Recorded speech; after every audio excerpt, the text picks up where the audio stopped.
IKEA, SCP-3008, Infinite IKEA, by Mr. Illustrated. Store is now closed. SCP-3008 Drone Exploration Report.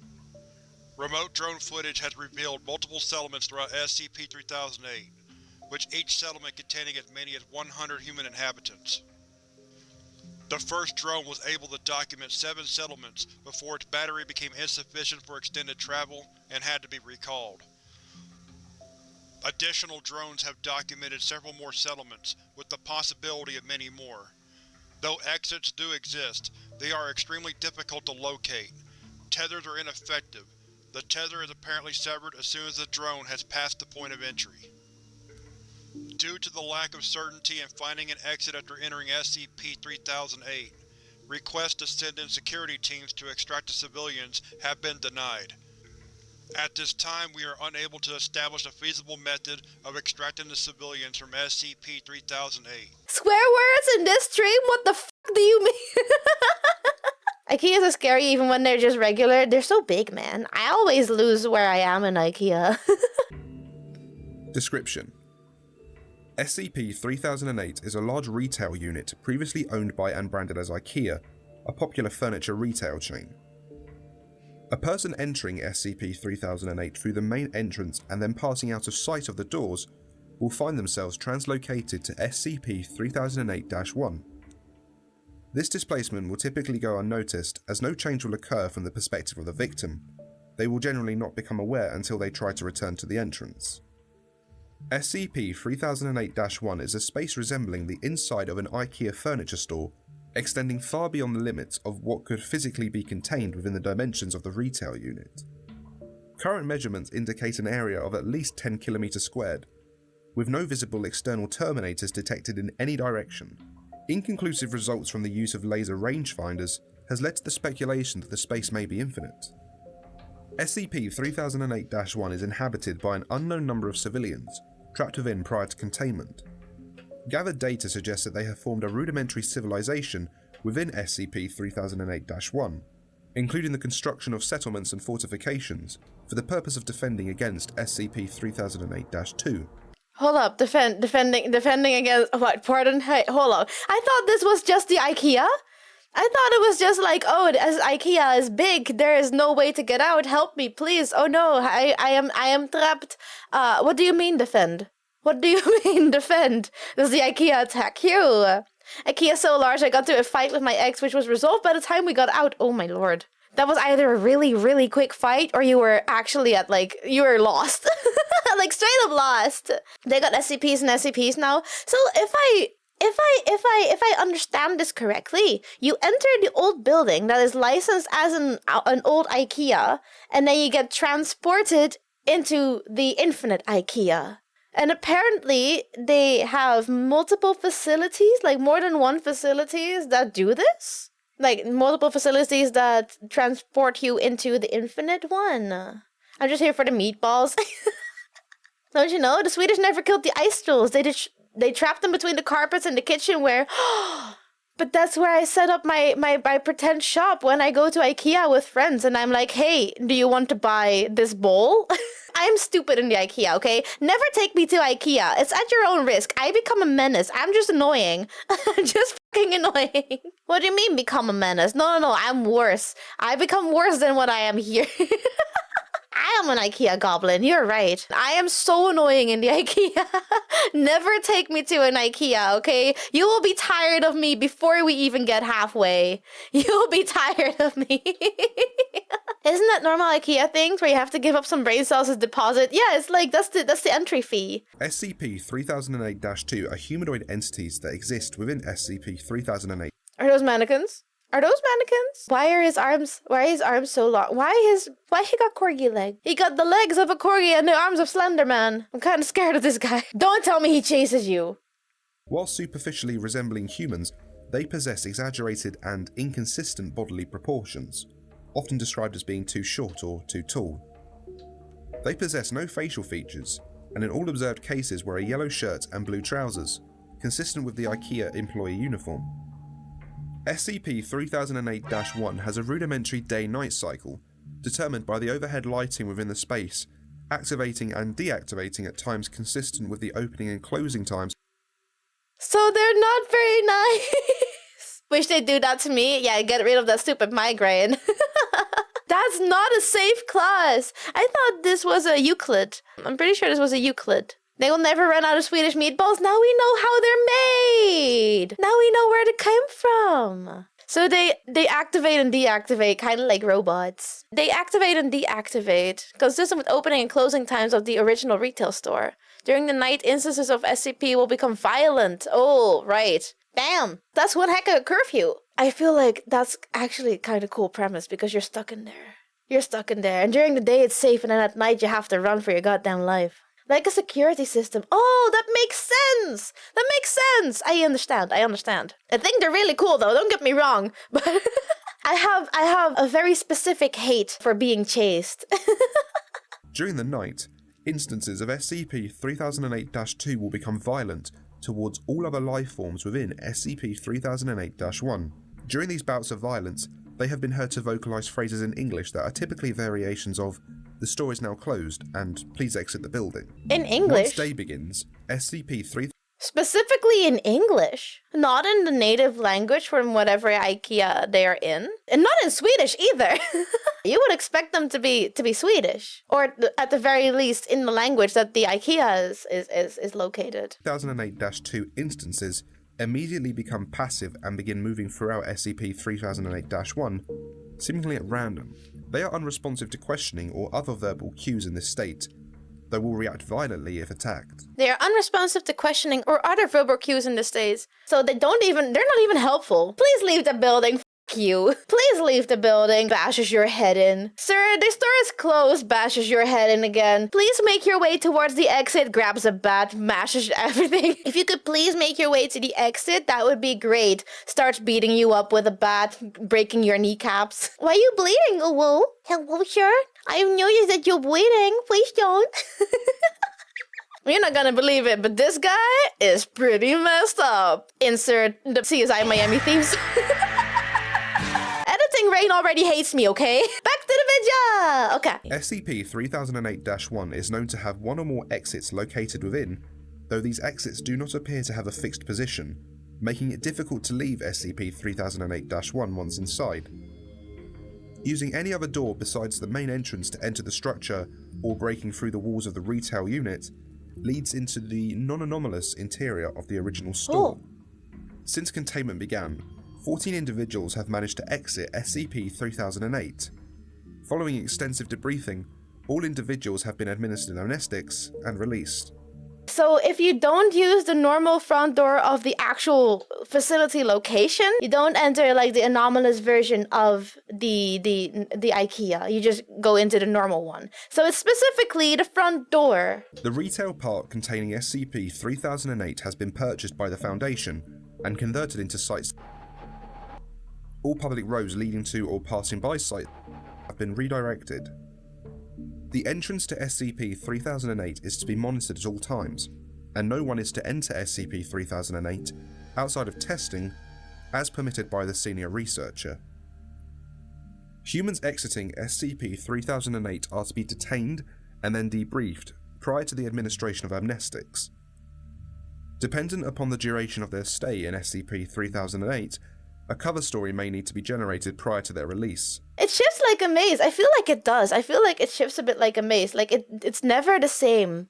Any other entities exiting SCP-3008 are to be terminated. Oh, anything that's not human. Incident 3008-1. 3008 was inspired by a guy who was sued by IKEA for rearranging all the guiding signs in the store and de facto trapping several customers in an endless loop. Oh, that's so funny, actually.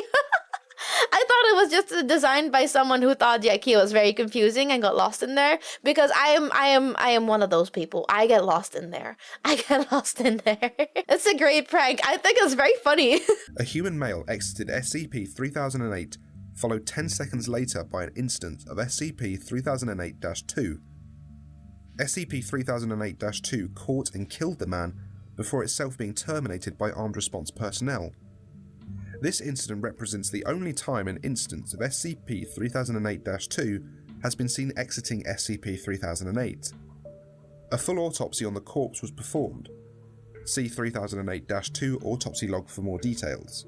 There's an autopsy log? I am actually really curious about what that says. I wonder if they're human or if they're mannequins or whatever, but they can die apparently, so I'm glad they can die. That means they're alive. The man was carrying an IKEA branded journal, seeming to document his time in SCP-3008-1. Transcribed below. Transcription of journal recovered from incident 3008-1. Okay. So I'm writing this document what I can only assume is my sudden descent into insanity. I can't possibly be that bad a navigator. And yet, as I write this, I've been trapped in IKEA for 2 days. I haven't seen another person in the entire time I've been here.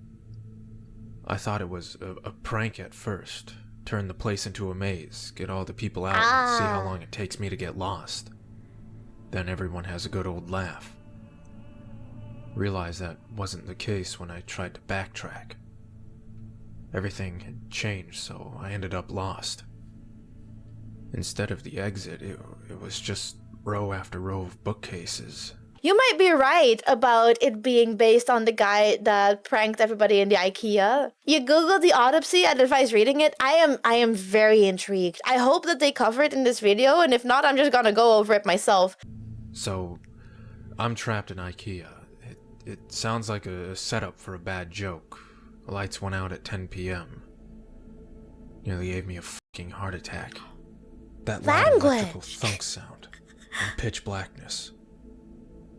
The place is full of beds though, and my phone has a torch on it, but no damn signal. So I found a bed and went to sleep. Spent most of the next day trying to find my way out with no luck. Did find a restaurant serving those meatballs though, so at least I won't starve. Do you think those meatballs are made of customer? Do you think that's how they mince the meat? Who's serving the meatballs? I was about to ask that later, but like, apparently it's now day. And he hasn't been attacked in the night either, so he got lucky there. But do you think SCP-3008-2, do you think that him beating up the customers is how they get the meat? I believe that. I choose to believe that that is it.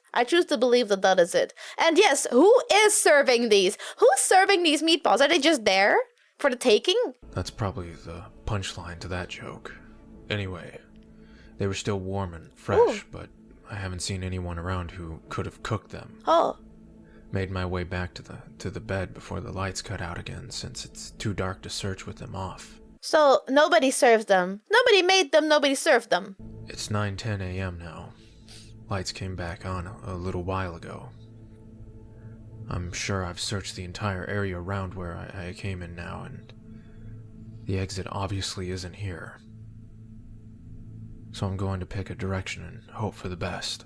He's surprisingly unpanicked for someone who just got lost in IKEA, had to spend the night there, and, does not know where the hell he is. Well, at least he found the restaurant. Now I hope that he keeps finding the restaurant, because that way at least he doesn't starve. And I hope they have coffee. Or those lingonberry juices. Day 3 of my magical IKEA. Like, it's just day 3. How is he not panicked? How was he not panicked before? He sounds surprisingly unpanicked. I would be, if I was writing about my experience being trapped in IKEA, there's nobody in sight, I couldn't find anyone, not even the staff, I would be a lot more panicked. I would have written a lot more, and I would be also a lot more freaking out. Dude accepted his fate real fast. He was done with this shit. It helps to get all the rational thoughts down on paper so you can reference them when you're freaking the fuck out. Yeah, unfortunately, my brain doesn't work like that. My brain just fucks off and freaks out. I mean, I'm very calm at first, and then when I realize shit's fucked, I freak out. It's like, I have a panic button, but the panic button is very, very far away and very, very hard to push. But when it is pushed, it cannot be turned off again. It's panic, and it's just panic. IKEA isn't even infinite. The guy just accepted it way too quickly. He did accept it very fast. I don't think I could make a very rational report like this. In the first couple of days, I would probably be like, yeah, this is kind of I don't know where the fuck I am. I don't know if there's anybody else here. I'm gonna try and search for an exit tomorrow because I guess that's just where it is now. And the day after, I would, be living the same thing, hoping that I would be dreaming. And I'm like, okay, well, let's see if there's any staff. Let's see if I can find the exit. If I can't find the exit, I would be panicking. I would be panicking straight up. No, nothing in between. It might be that the reader is doing a bad job at voice acting and the writer only writing the bare minimum because of limited lights on time. Some people are very emotionless. I mean, I guess it's also normal to get your thoughts out, like your rational thoughts out. I understand that part. I do that when I have like a very taxing day. And when I'm not feeling good. Like journaling helps for me to like find my footing in my own head. But I feel like this is a more dire situation. Spending 2 days in IKEA without finding a single customer or employee is cause for concern. Yeah. Maybe he escaped from the unending wait line LD. Now he's trapped at an IKEA and he's like, oh, again? Alright. I'm sure they also like cut out a couple parts because I'm sure there's a lot of things that he put in that journal that are not interesting at all. Because I know, I journal. I know how that goes. Sometimes just like, I want to paint today. I think painting would be nice. Do you think clouds are edible? Although I don't think that this guy would be contemplating the edibleness of clouds. A mystery adventure. If I wasn't sure that there was something seriously weird about this place before, I am now. Took him a while. 3 hours in more or less a straight line. Insert IKEA joke here. Before I came across the ladder next to... Okay, the insert joke here is very real. That is very real. one of those huge stock shelves they have here. Climbed up to get my bearings, and it looks like this place just stretches on forever. Like that scene from The Lion King, except instead of trees and grass, it was all shelves and tables and crap. I did see a person moving not too far away, though, so I headed over. Like that scene from The Lion King. It's just tables and shelves and crap. Simba, all of this will be yours. All the furniture under these lights is our kingdom. That joke put me on this guy is too comfortable train. He is definitely too comfortable. Absolutely too comfortable. He is far too calm about this. Thought it was a staff member at first. It was wearing the uniform. And hell, maybe it was. Maybe freakish 7-foot-tall monsters with long arms, short legs, and no faces are just the kinds of things they want working at a super IKEA. Damn thing completely ignored me, though. Why is he so rude? He's being so discriminatory to this guy. He done nothing wrong. He's just kind of there. Like, yeah, it might not be your proportions, but Jesus Christ. He's being so unnecessarily mean to the staff member. I guess a fake staff member who didn't do anything wrong yet. Just ignoring him. Freakish 7-foot-tall monster with long arms, short legs, and no face. Like, bro, be nice. I can understand why they're so violent if that's how they get treated. With no eyes or ears, I can't even be sure if it knew I was there. Thought about shoving it or something to get its attention, but its hands were big enough to crush a watermelon, so I decided against it. It just kept moving along, and eventually I lost sight of it, so I decided to carry on the way I was going. He got ignored by something that he knows, he saw, has no ears, no eyes, doesn't understand he's there most likely, just doing nothing, just walking around. But this guy was just like, I'm gonna shove him, instead of like maybe lightly tapping his arm. How about that? How about lightly tapping his arm? Like, sir, hey, sir, please, could you help me? Why would you shove him? Why does this guy resort to violence immediately? This is how service employees wish they could act. Honestly, yeah. I wish I was a 7-foot-tall monster with long arms and short legs and no face and just could ignore all of my customers. I think he's not a nice person in real life either if he likes to shove deaf people and blind people. But also, how do you walk into an abandoned IKEA? How do you walk into an IKEA that looks abandoned? If you don't see a single car outside an IKEA, it doesn't matter what time it is. If you don't see anything outside an IKEA and you still decide to go in, that's on you. IKEA's always busy. Anyway, no comfy bed for me tonight. Looks like I've entered the improbably hard and pointy table section of the store. Maybe Guess that's I'll karma. have to make do with some bunched up tablecloths. Phone battery died during the day too. Didn't work anyway. But I feel like I've just lost some vital lifeline. Okay, not find a bed at IKEA. So this is not a normal IKEA. You go and turn a corner and there's something else, you know? If you can't find the beds, you're basically just boned. If you can't find the beds or the sofas and you're stuck at like the tables and shelves, I don't know what you're gonna do at that point. He found a restaurant in the morning, right? You don't know if you're gonna find that restaurant again. I would have taken a couple bottles of water at the very least. If I have to make it without food, that's on me, but I'm not gonna dehydrate. And if I have to piss on the bed, I will piss on the bed. I bet there's carpets. I can piss on a carpet. It's fine. The employees will clean it up. You ever seen one of those cartoons where they're going through doors in a hallway and they just pop out of another door in the same hallway? That's how I feel right now. I've seen nothing but the same identical bookshelf for 2 days now. Just row after row after row of them. He got stuck in the Bailey section.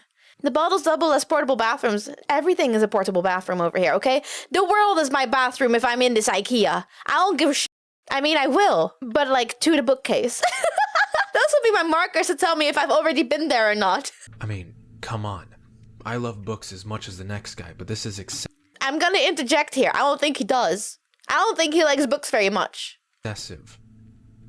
I'm obviously still moving forwards, though. I can see the signs hanging overhead passing by. Too bad none of them say exit. Not sure who I was addressing that question to. Let's just say it was practice for the autobiography I'm going to write when I get out of here. What question? Wait, the very first question? Oh no.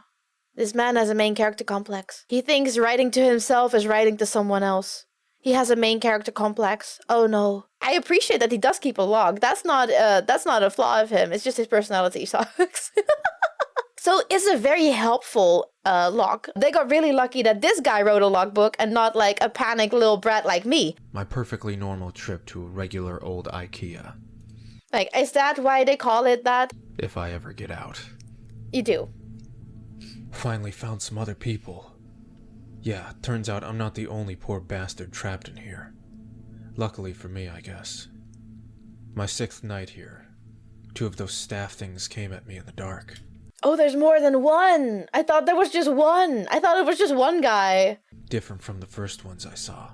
But still messed up. Heard them coming. He's so rude. They were saying that the store was closed and I have to leave the building. All nice and polite like. I'm not sure which part was weirder. That they don't have mouths or that they were apparently trying to kill me while they were saying it. Came at me like rabid dogs. So I legged it, sprinting through IKEA in the dark like a fucking madman. I saw it when I cleared another stand of those giant stock shelves, all lit up with torches and floodlights. They've built a whole town in here. Got a massive wall built out of shelves and beds and tables and whatever else. I swear to God, it was the most beautiful thing I've ever seen.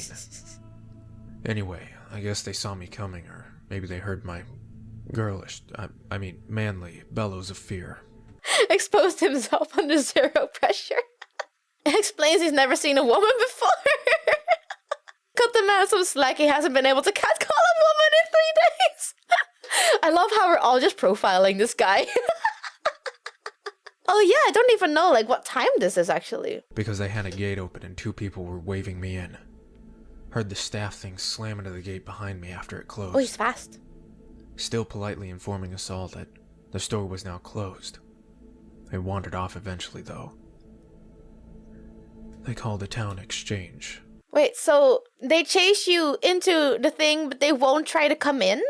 I guess they're just simple. That's kind of fun. At least they have a safe space. Because that's what's on the sign hanging from the ceiling, directly above it. Exchange. Exchange and returns. All lit up against the night using lights they've found and plugged into the power lines. So the And there power are beds works. and food and people.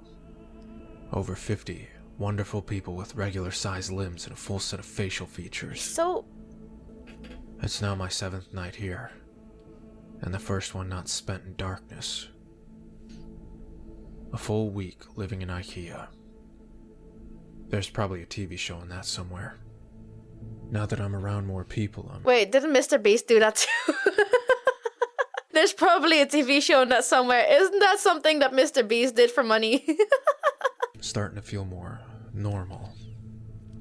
well, maybe normal is... What do you mean you start feeling more normal? You've been normal the moment you started writing in this book, my guy. You've been so calm, so collected, so nonchalant about everything except the guy's long limbs, which is a little racist, if you ask me.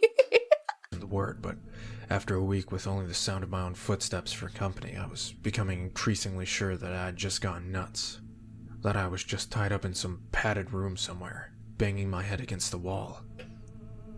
But no, I feel quite sane now. Thank you very much. How is this, the sound of your footsteps your only company? Do you not talk to yourself? Does your voice not die if you, like, don't talk for so long? Like, doesn't it crack up entirely? Apparently there are other towns out there. Some Oh. with more people, some with less. I found that fairly mind-boggling. How can that many people go missing with no one noticing? Surely someone would have noticed that everyone who goes to IKEA seems to fucking vanish, or maybe it's not everyone. Maybe we're just the lucky ones. Okay, pause. Pause. Has he had contact with anybody outside of the IKEA? Has he not lived through a week of this already? Does he not realize that maybe people are noticing that they're gone, but they just can't reach them?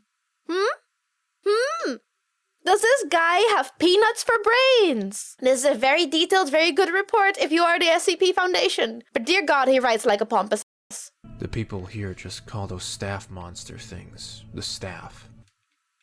Fork found in kitchen. The people here call these staff monsters things the staff. Dit is een Mexicaanse cactus. Dat kan je zien aan het feit dat het een cactus is. En we zijn in Mexico. Fucking Philomena conk shit. I love it though. It's very funny. Apparently they are fine during the day, minding their own business, walking the aisles. As soon as those lights go out, though, they go f***ing bonkers. Language! So during the day, people go out to find food, water, and whatever else they need. Apparently there are restaurants and shops around that randomly get restocked. No one knows how. Maybe the staff do it. Apparently they aren't very good at their job, though, because the restocking sometimes takes a while. Which means the food needs to be rationed. Maybe if they weren't so busy chasing people around in the dark, they'd get more done. Anyway, when night comes, the staff goes nuts and everyone holds up inside the walls. Apparently it's the same everywhere else in this place. Whatever this place is. The IKEA, from whence all other IKEA sprang. Or maybe we're all just still in a regular IKEA and this is all some fever dream brought on by mind-numbing boredom. Who knows? Been here for 10 days now. Most of the people I asked said they stopped keeping track a long time ago, and one guy, Chris, said he's been here for years. Years. Apparently there are some rumors of people who manage to get out and of people who see the exit, only to have it vanish before their very eyes. I get the feeling that not everyone believes that, but I do. Explains how we got stuck in here in the first place. Sort of. And I mean, come on. Staff monsters, row after row of endless high-quality Swedish furniture. Okay, I'm gonna pause there. What do you mean high quality? Sorry. I don't know why they would find a disappearing door so hard to believe in.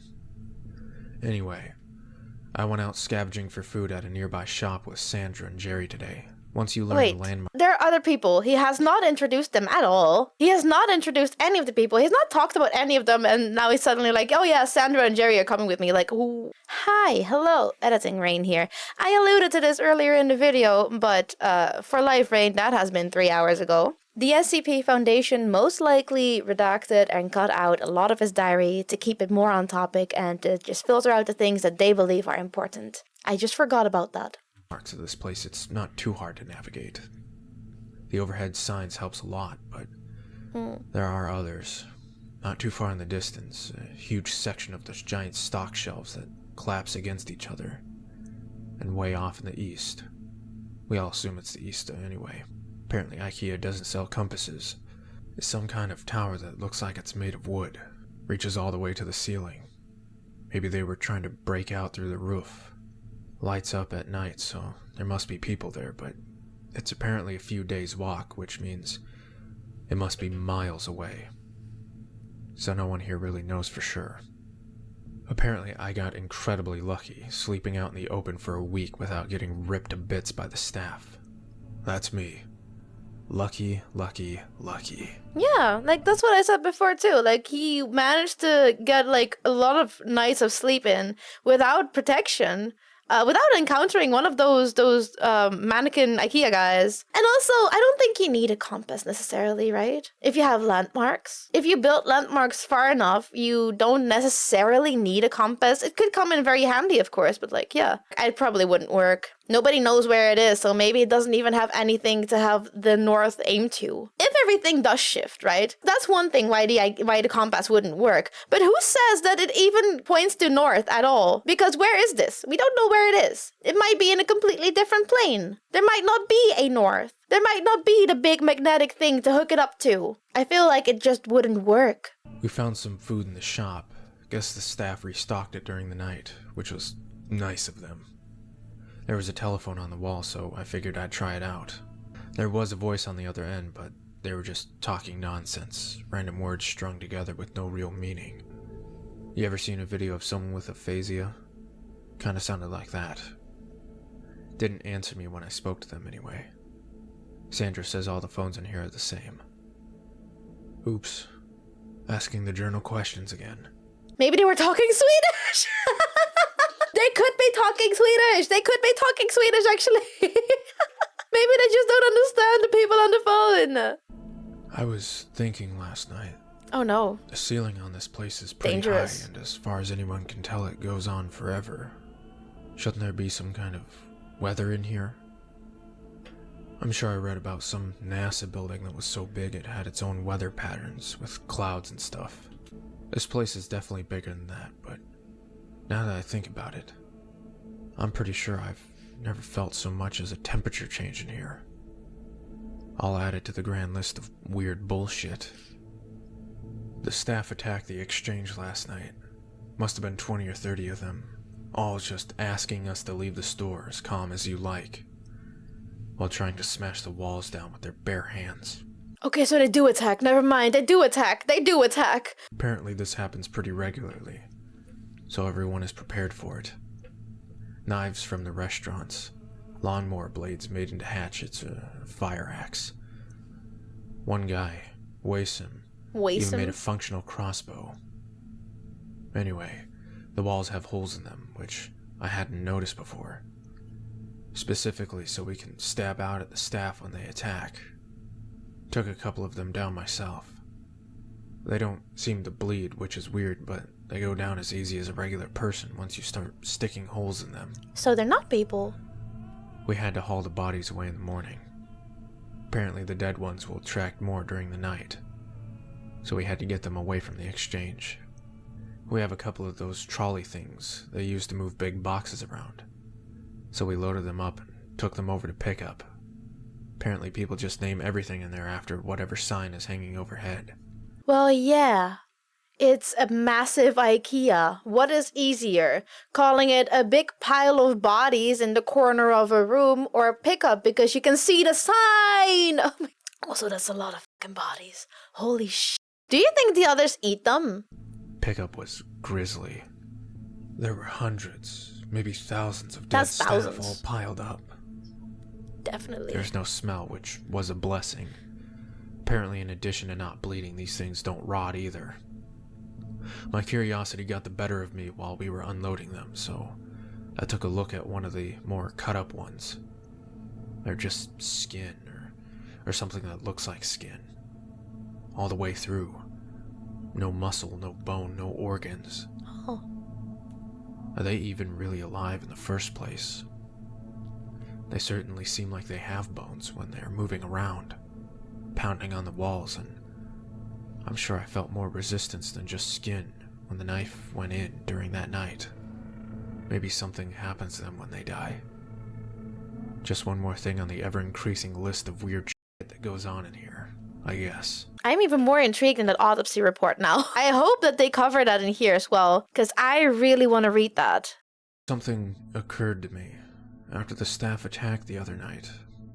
Every time you see a situation like this on TV or in a film, like it's the end of the world or everyone is trapped on an island or whatever, once groups like ours start to form, people always seem to turn on each other, fighting for food or dominance or whatever else.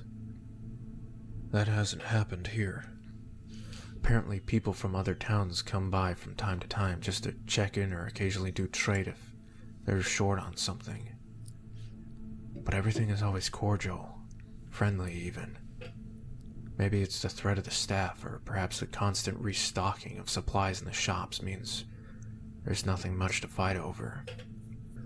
Maybe people are just better than they are generally given credit for. That's a nice thought. I think I'll go with that one. I also like that thought more. A dozen people showed up at the gates this morning from a town called Trolleys. Apparently the staff broke through the walls and tore the town apart during the night. These 12 are the only survivors out of over 100. We let them in, obviously. One more point in the human decency column. Later, I asked if anyone knew how many of these towns there were out there. Between us and the new folks, we managed to come up with over 20 names. 20 towns filled with people. Damn. And who knows how many beyond that. The motto for this place should be, how is that? They killed a guy named Jared a couple of weeks back. It was awful, frankly. Turns out regular humans still bleed here, even if the staff don't. We tried our best, but none of us are doctors. Jared was a good guy. He deserved better. We all do. Where did they leave his body? Where did they leave him? Do they put him with the same pile of bodies of the staffs? There's not really a way to bury him here, you know? Like, you can't really give him a proper send-off. He became furniture. I don't think so, because people still bleed and people still rot. I wonder what they do with the bodies of, like, the actual people who die. Because it's not mentioned. It occurred to me a couple of days after that. None of us were really looking for a way out of here. I don't even know where we'd start. One of those quadcopter things with a camera attached buzzed past exchange today. I thought it meant that someone was finally looking for us, that help was on the way. Apparently it's not the first time this has happened though. Same thing happened a few months ago and everyone is still here. No idea if it saw us. It didn't stop if it did. Just kept flying until we could no longer see it.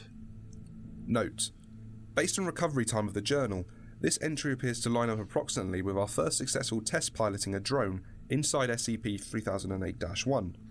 Analysis of footage shows a walled settlement under the sign labelled Exchange in Returns. Attempts to relocate the settlement failed. Origin of previously sighted drones is unknown. I started talking to people about the stuff they missed from home during dinner today. Wait, so there have been more drones. There have been a couple drones that the SCP Foundation did not send. But they don't know who did that. Would it be maybe one of the settlements? Maybe they found like one of the kids section with drones. Maybe that's what they did. Could be one of the settlements. Could also be something else. Could be like something entirely different. Probably not the best idea I've ever had. Everyone seemed pretty down after. Bunch of people here have families. Husbands and wives, kids, dogs. Franklin apparently has a pet llama. Though I'm not sure I buy that. But apparently some of the people here have some seriously odd gaps in their knowledge. 3 of them have never heard of the International Space Station. 2 of them seem to think was the Prime Minister. And one of them had apparently never heard of the Statue of Liberty. I believe them too. They seem just as confused as the rest of us. So, I kind of wonder if that's because they get transported to the same instance? No, because they wouldn't be there for so long. I think the implication is that IKEA is a nexus of not just different IKEAs, but different realities. Oh, maybe. Some realities SCPs were also drone investigation, then they came across each other. Oh, maybe. That could be it. That could be it.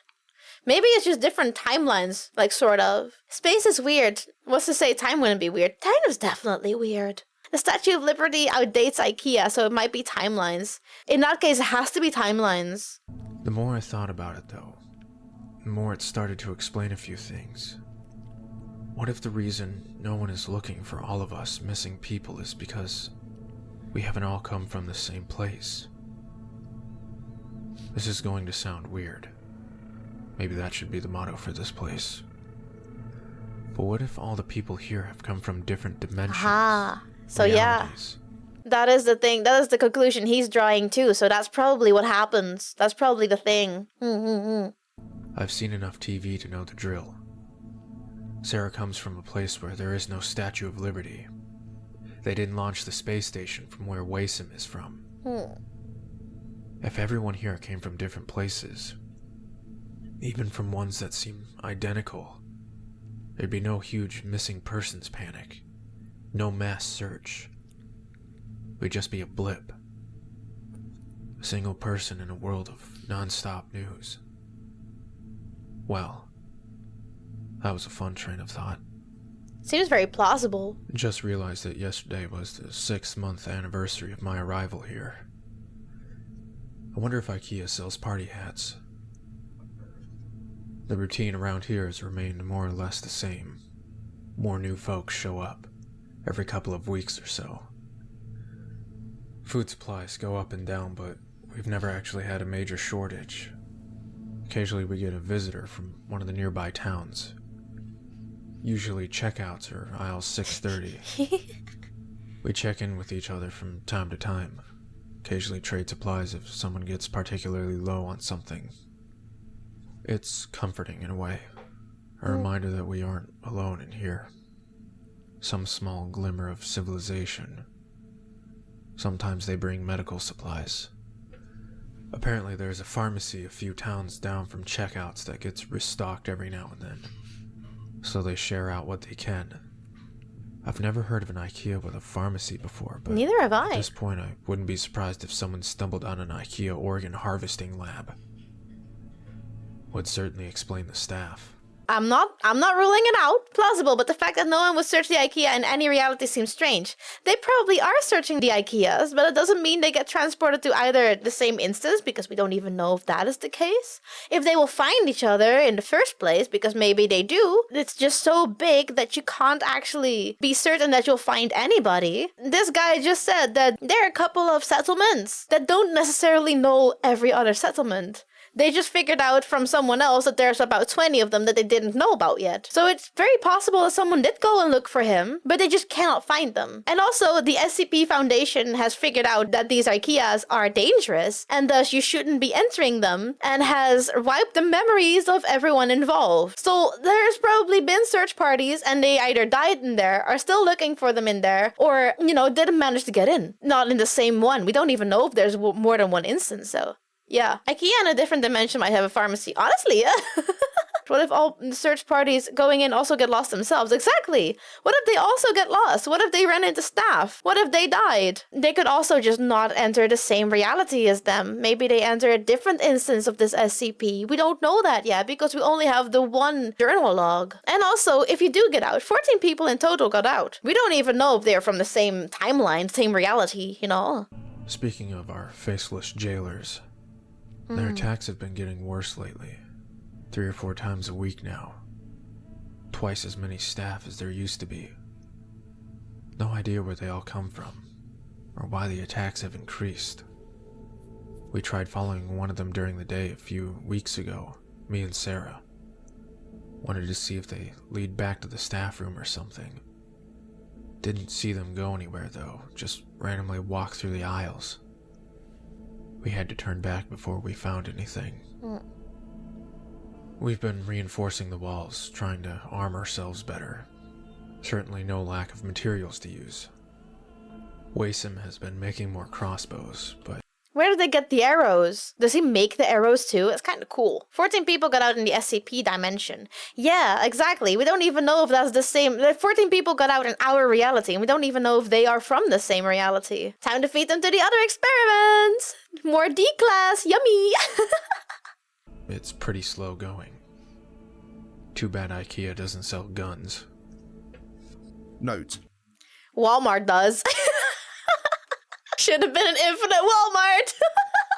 no new personnel have entered SCP-3008 at sites in the time span indicated in this entry. The attacks are getting bad now. Almost every night. with so many staff that the bodies almost pile high enough for others to climb the walls. I think we're in real trouble here.